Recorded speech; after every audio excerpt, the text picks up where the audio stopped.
Hello chess lovers, Suren here, and in this video let's take a look at a game from 2018 Chess.com Speed Chess Championship, where in the last quarter final of this year, HIkaru Nakamura faced Maxime Vachier-Lagrave. For those who do not know, Nakamura won the match with an 8-point margin with a score of 21.5 and 13.5. This game was played with 5 minute plus 1 second increment, and Nakamura started the game with d4, knight f6 by MVL, c4 g6, knight c3 and d5. MVL goes for Grünfeld defense.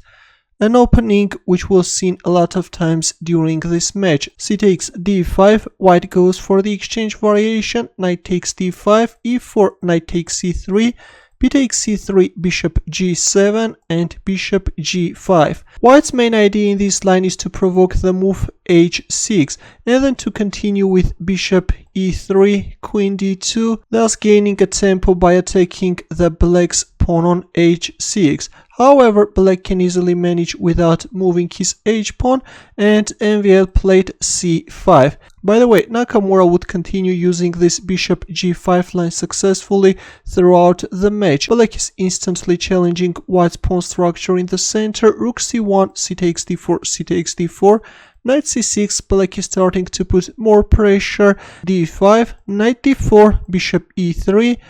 In game 1, Nakamura continued with knight e2, but in this game he decided to go for bishop e3, e5, knight e2, black castled kingside and knight takes d4. A risky decision, actually queen d2 is more solid. Prevent any possible checks and then play knight g3, bishop d3. But in the game we see knight takes d4, e takes d4, bishop takes d4, and here comes queen a5 check. Of course, there's nothing wrong with white's position, but in here Nakamura played king e2, which is a mistake. Rook c3 was the best defensive move, but in the game we see king e2. I have already published a lot of games where Nakamura is moving his king, but let's see, will he manage to survive with such a crazy king move? Rook e8 and another insane move, this time king f3. He's protecting the pawn on e4 with his king. Look at this craziness, guys. But guys, this is a crazy undertaking, and against such an elite player as MVL, this won't pass. And here comes bishop g4 check. MVL goes for the simple tactical shot, after which white king is in trouble. King h3, rook takes d4, queen b3, queen d2.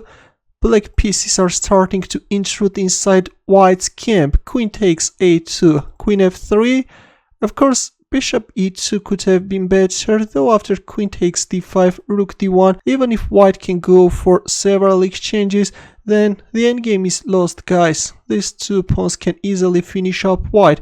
In the game after queen takes h2, we see queen f3. Now comes g5. The threat is g4 check, winning the queen.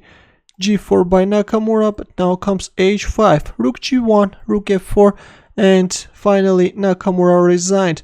White's position is simply hopeless, guys. If queen e3, then bishop d4 is coming. Just no way to survive, guys. Black can easily win the game. That's why after rook f4, Nakamura resigned. A very interesting and dramatic game, I think. Probably Nakamura decided to have some fun with his king moves, but this time got punished by MVL. Thanks for watching, I hope that you enjoyed this game. For more games, consider subscribing to my channel. I will see you in the next video.